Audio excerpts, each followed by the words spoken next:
A few minutes ago, we checked in with Chase. He was slowly making his way down Thomas. But Chase, now you find yourself in the middle of a flooded roadway on West Thomas Road. Where are you, and how high is that water?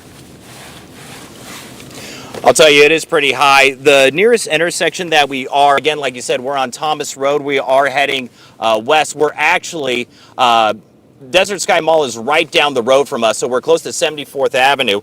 And I actually had to roll my window up.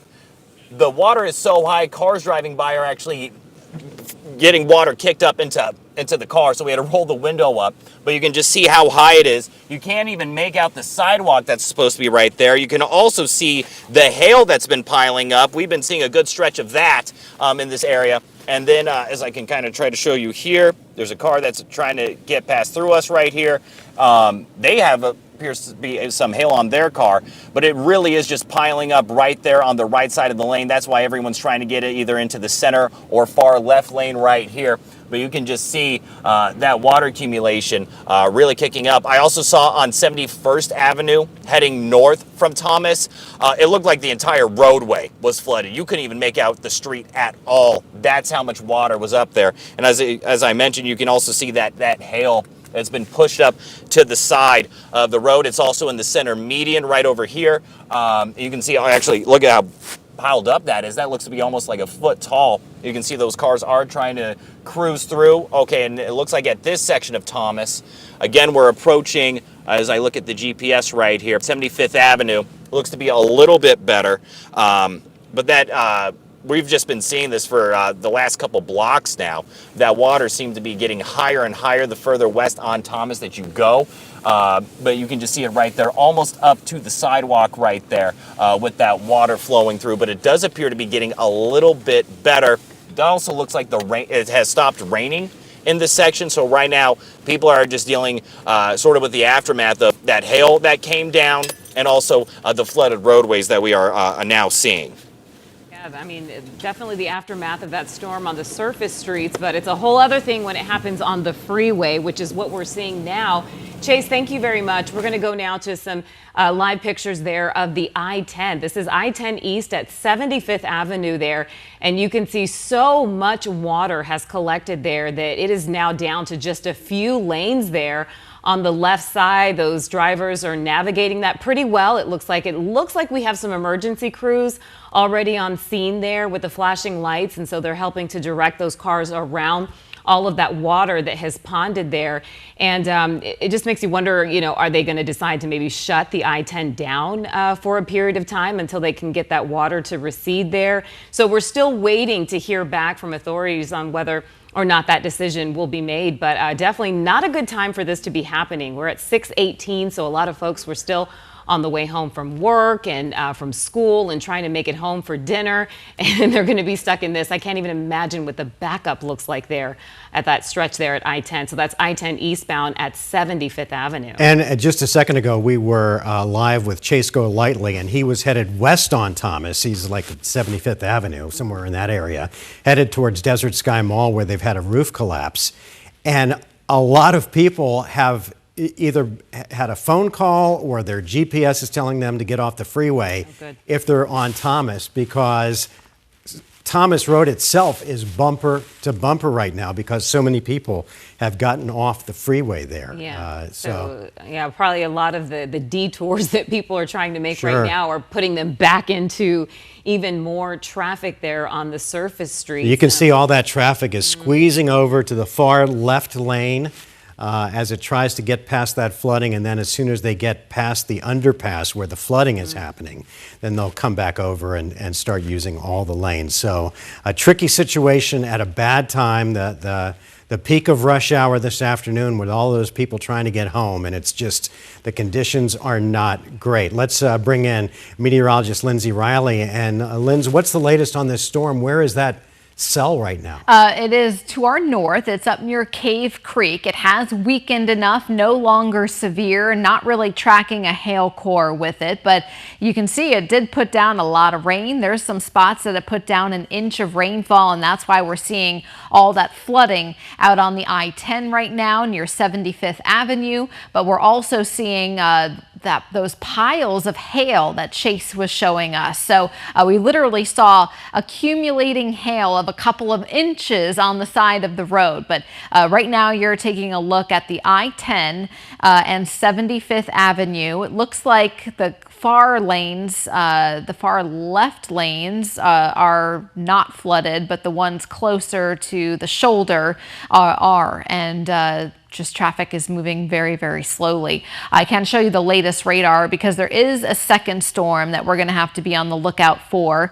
If we can go to the radar map, I can show you these cells right now. So here's the cell that did impact places like Avondale, Glendale with all that hail and heavy rain. But there's a second storm. It's no longer severe, so that's good news. There is a second storm that's brewing now to the south. It's approaching South Mountain. And this could be bringing us impacts to places like Ahwatukee, Chandler, Tempe, and Mesa. So this is moving northeast at 20 miles per hour. Not seeing the hail core that we had with the previous storm, but it could become severe. So we'll continue to monitor that. First, I'm going to show you the original storm, which is no longer severe. Not really seeing a hail core with that anymore, but it is producing some very heavy rainfall. So ponding on the road around New River, Anthem, as well as Cave Creek, definitely a possibility. Glendale, just seeing some light rain. This is where we had the major hail and a lot of flooding earlier with that original storm. But now we're zooming in on the second storm. And you can see here's South Mountain right here. This is approaching South Mountain. Currently no severe thunderstorm warning on that, but I wouldn't be surprised if they do pop one. You can actually see a little bit of white here. That would be the hail core for that. So it's possible that this one also is producing some small hail, but this could be bringing impacts to Ahwatukee, Chandler, Tempe, Mesa. So this could bring more impacts to parts of the East Valley. Same thing, hail. We could see some very gusty winds with that and torrential rain. So this is going to be the next storm system that we are tracking as it goes through the valley. Hopefully it will be a short-lived storm and not bring us a whole lot. But weather could be active through the overnight. You can see a lot more building down to the south of us that's lifting north. So it actually looks like the coverage of rain is going to go up after midnight. We even have some snow up north. Payson, Flagstaff down to about 6,500 feet. Could see anywhere from 1 to 3 inches. Things are calming down now out across western Arizona. Here's our valley rain chances for the rest of tonight. Right now we're at an 80% chance with that brand new cell moving in. Then we get a little bit of a lull, and notice by midnight tonight, we're back up to a 60% chance. And that's going to continue through the overnight into the morning commute hours tomorrow. And shower chances will continue till about lunchtime tomorrow. 30% chance tomorrow at noon. Afternoon time tomorrow, things will start to wane, and we could see some peaks of sunshine at that point. As far as additional rainfall is concerned, general amounts are about 1/4 of an inch. But if you happen to get underneath one of these cells, as we saw out in the West Valley, there were spots that picked up another inch of rainfall on top of the inch that we had yesterday. Over the last couple days, Glendale has been hit particularly hard. Their storm total is likely over 2 inches at this point. We could see more rain in Glendale during the overnight. We still do have a flash flood watch. That's the area in green here. That includes Carefree, Cave Creek, Fountain Hills. That goes until 6 a.m. because we're not done yet. We still could see some very heavy rainfall during the overnight. This area in red here, that is a flash flood warning, which means flooding is happening, which we showed you on I-10 and the 75, and also where Chase is on Thomas Road out in the West Valley. Some ponding on the roadways there. That means flooding is happening or is imminent. Well, we've already seen it. There's been spots that picked up over an inch of rainfall with that one particular storm. Areas down to 6,500 feet can expect 1 to 3 inches. Up to 8,000 feet and above, several more inches could fall during the overnight. Here's a look at tomorrow. Tomorrow out in the western part of the state, it is going to be sunny. Phoenix area looking at Okay, we are now looking at another ADOT camera. This is out of Ahwatukee. So this is going to be that second storm that I was showing you on the radar, and I'm going to go back to that as well. But you can see the rain coming down. Traffic, to me, appears that it is moving below the speed limit. Doesn't appear like it's heavy volume of traffic at this point, but nonetheless, that storm is approaching the Ahwatukee area. Right now, I'm looking at the radar as well in that area, and it doesn't look to be too heavy yet, but it could pick up very, very soon. In fact, it almost looks like it's picking up as we speak. So this is the 202 and Desert Foothills. It does look like the rain is picking up right now. Traffic moving below the speed limit. There is a small hail core with this storm as well. If you want to switch it over to the radar, I do have it zoomed in. You can see the white here. That's the hail core. Here's the 202. There's South Mountain. So areas south of South Mountain are seeing the heaviest rain, but this is going to be moving east, northeast toward I-10. So folks east of South Mountain, Chandler, Guadalupe, Tempe, the storm moving towards you. So this bears some watching. So far, there's no severe thunderstorm warning on it, but that can quickly change. But again, we need to be on the lookout for flooding, hail, and the possibility of strong to severe winds. Mark? What's happening there on the I-17? Are those some storms that are just kind of recently developing, moving north? Those are left over. In fact, I can back this up. So the main storm that rolled through Glendale and Avondale earlier, that's the one that you see right there by Cave Creek. The ones that are near Glendale right now, yeah, those. Oh, that's just some light rain at this point. So nothing severe there, but you know, we're definitely adding to those rain totals, but at this point, that's no big deal. Yeah. How much rainfall have we had with some of these storms? The Glendale picked up over an inch yesterday, and they definitely saw about probably another inch today. So those storm totals could be around 2 inches, and that would be the most in the valley. Before this all moved in, we had only 1/4 of an inch out at Sky Harbor. So there was a large difference between the West Valley and other parts of the valley like Sky Harbor that only had 1/4 of an inch. But this storm down near Ahwatukee right now could change that 1/4 of an inch out at Sky Harbor, because it looks like this could be impacting Tempe as well. All right, Lindsay, we'll check back with you. Thank you. Caught in the middle of all of this, Chase Golightly. We heard up at our news desk that there was a partial roof collapse at the mall. Chase Golightly immediately jumped in the car and took off that way and found himself, along with thousands of other drivers, caught in traffic on a rainy Thomas Road headed westbound. Chase, how close are you to the mall now? You know what? I can actually see the mall from where we are. We are actually on Thomas and 75th Avenue. But I wanted to show you this. Again, this is on Thomas heading west, and you can really see how much water is on here. I mean, it's over the sidewalk. You can also see the piles of hail right outside this building. I saw their little parking lot was actually flooded, and you could see just giant stacks of the hail floating in the water.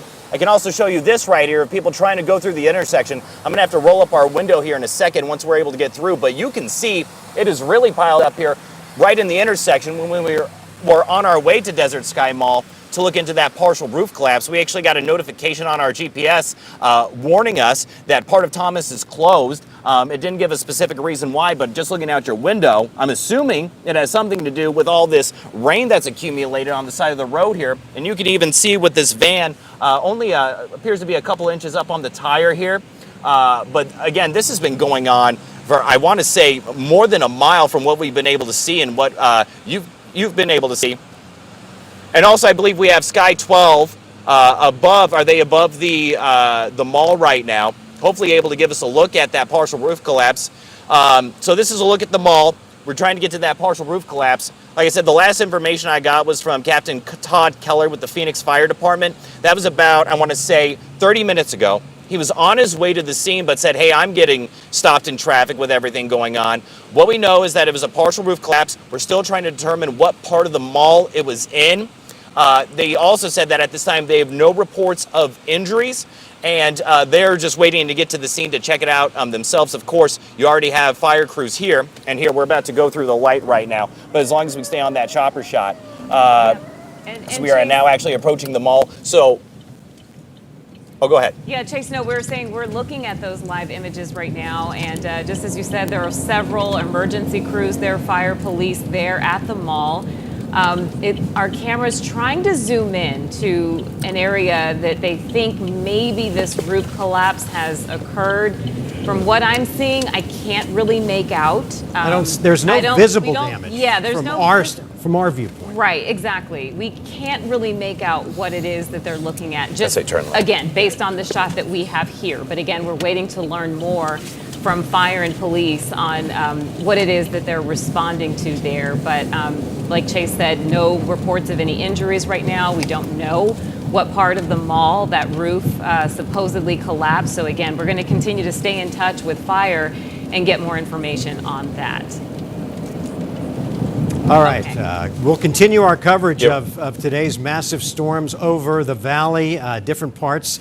Some of you watching right now got hardly any rain, and some of you just got hammered by this storm. We'll continue our coverage in just a second.